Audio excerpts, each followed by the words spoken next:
ladies and germs. We're looking at the game between MaxPax and Serral. And again, let's check the opening now from MaxPax's view and see how he plays against the best Zerg in the world. So he plays this very weird stuff. He sends out an early probe to scout, and then in addition does this small little thing called a pylon there. So he's gonna wall off his natural expansion there, and then also do probably some weird stuff with the probe he just sent out. Probably this is trying to be a hatch block, and he doesn't manage to get the hatch block. And the reason is that the Zerg, being Serral, did the 15 drone extractor trick into hatchery, which is a faster hatchery than you would normally see. And the idea behind this is to block the hatch block. But look what happened with the probe. That is a genius spawning pull placement by Serral. And I guess MaxPax is here a bit like wondering what's going on. Now he can recall the probe, or he can just leave the probe there. The thing is that if he just leaves the probe hanging, it is difficult to kill, except with a queen. But when the queen is out, then he can recall it. So now he just gets a little bit of scouting information there. So I guess this scouting information is pretty good. But let's see what's gonna happen next. So he sees that okay, Serral is putting some drones in the gas, and this can mean two things at this stage. Either it's a very standard link speed, or then it's a less standard roach all in. So if we think about Serral, then we probably think that it's gonna be the link speed, to be very honest, because it's very rare that Serral would do the all in. And now he recalls the probe back to his base. And he saw that the spawning pool just finished, so there was no rush to make a unit to defend or even to complete the wall up. So no early zealot here, but just doing the adept after the cybernetics core was finished. And now on the pylon that you have there in the foreground, you make a Stargate, I guess. Let's see, Stargate it is. And the Stargate opener is quite good against Zerg for one particular reason, and that is that if there is a Roach Ravager all in, you can actually make a Void Ray and defend that. Otherwise, defending that can be a bit difficult sometimes, because those all-ins are very painful. Also, it gives you an Oracle, which is good against like Ling all-ins, and it's also good for scouting, so like overall a very nice building to have against a Zerg, and this is the most popular thing. Of course, sometimes against a Zerg you can go for a Glaive's pressure, where you make a lot of those adepts, and just catching a drone there is pretty nice. So Serral knew that, I mean MaxPax knew that Serral won't be committing to any early units. Of course he wants to optimize his game, so he can freely go pick up a drone there and chrono boosting out the Oracle.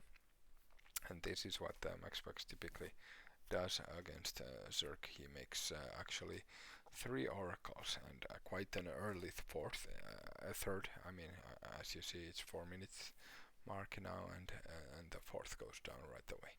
So the pylon is there, so you can warp in units, and also it creates a nice choke point between the pylon and the nexus, where you can put 2 adepts. So with the choke point, the links can't get a proper surround, and the 2 adepts can defend fairly well. And now in comes the oracle, but Serral is ready for it, and those oracles can be useful even if they don't do any damage early on. And the thing is that they're so good at killing and destroying all kinds of links, all kinds of light units. So you can use them with some more bulky unit like Stalker, and then have a bulk of Stalkers shooting, and then the oracles taking care of the light units there. So you really don't want to lose any of these oracles early on. You only want to do some light harassment, some light damage, get the unit here and there, and then do some scouting. So not losing those oracles is very important, but not much has happened.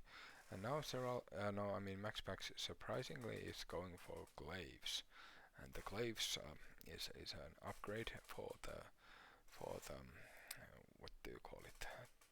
What do you call this unit? I forgot. Adept. Yes, it's an upgrade that boosts the attack speed of the adept, so you can kill more links faster. And now this is a weird timing for glaives, because typically what we've seen MaxPax do recently is that he makes either the glaives opening, or then he does the Blink Stalker Oracle Harass. But this is now certainly something new that we haven't seen in a while. This is Adept into Oracle Harass.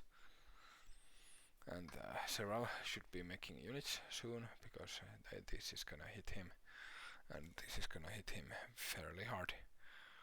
And now the adepts are going in, and they are fairly good at doing some damage. And he manages to leave 2 adepts behind and commit with the rest of them. He has to defend the 3rd base, and he has to back off with those 2 adepts. There are now a lot of units, a lot of queens. The queens are pretty good at defending, so MaxPax, just with this light harassment, decides to take a few drones with the oracles, and then go home, make some more gates, and start preparing for the 4th expansion. So Serral was there ready to defend pretty well, and as you can see, Serral is also all the time scouting, checking out the expansion timings of MaxPax, and MaxPax is similarly flying around with the oracles, trying to get an idea what this Serral guy gonna do, probing the tech, if it's gonna be Muta, if it's gonna be the basic Bane, Ling, Roach spam or what. And then also checking out the expansion timings, trying to deny the creep and all that. So MaxPax knows all this, and is keeping a bunch of Blink Stalkers at his bases, and then with the oracles he's ready to assist if needed. MaxPax is teching now, he's making a robo finally. I think it's needed at some point if in case Zerk opts to go for lurkers, but before that the robotics is not necessary, but of course even if it's not necessary, you can have some fun with a warp prism. And now MaxPax with the glaives timing has gone to the basic Stalker Oracle ball, which is pretty good at denying the creep, doing some light harassment. And now he has those stasis wards also that you can do with the Oracle, which kind of traps a bunch of army in the limbo, and that is a pretty good defensive maneuver. You can use those trapped units as a kind of meat shield to surround you. And let's see, MaxPax wants to kill those. He wants, but Serral also wants to keep them alive. And there's another stasis ward right there, but the more stalkers reinforcing, and MaxPax returns. So the robotics base now coming online, and of course the robotics base a pretty powerful building, and to counter that, and Zerk needs some interesting units like Vipers or what do you call those things, Corruptors.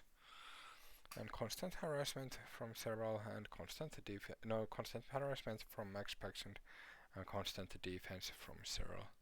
So this is how he rolls. He makes another robo. I guess double robo is important at this stage, but no stargates, no plans for carriers, even though he's soon at 5 base economy. And he has the Stargate ready, but no upgrades, so perhaps that is the reason. And he sees that there are gonna be a lot of banelings soon in his base, So he's just thinking what he's gonna do, and there are actually 2 spine crawlers to defend that base, and the reason probably is that MaxPax has been doing those zealot run-bys for so long against so many players that people are kinda used to it and try to avoid it. And these pending run-bys are sometimes really effective, but this time not so much. And just trying to keep all the units alive, using the disco balls to save Stalker, and trying to put some workers in the 5th base.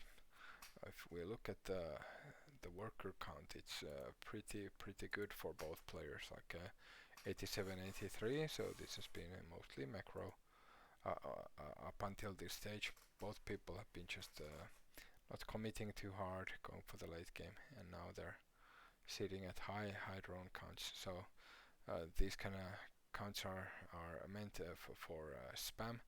So the Zerg just pulls out units after units and rallies them to the Protoss base, whereas the Protoss does a similar thing, warps in unit after unit and tries to get some things done. Okay, and this is an interesting game so far.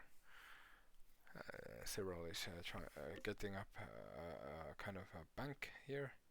He has macroed up, he is in a good shape, he has defended everything, he has many bases, so now he's just massing units, and that's what the Zerg is the best at. So if we look at what went wrong in this game for MaxPax, I think he didn't do enough damage. So Zerg is very good at macroing if you let Zerg do that, and Serral is a master of defense, so he'll just defend until he reaches all full tech, everything he needs, and then he starts spamming units.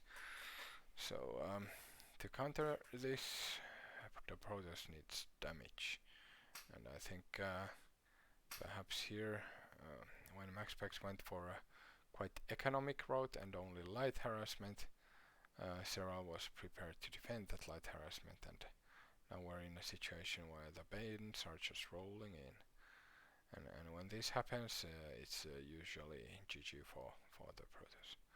I guess MaxPax played it well, but when the Zerg has such high amounts of units and can just throw them away, and a full economy to support it, there's not much that can be done anymore.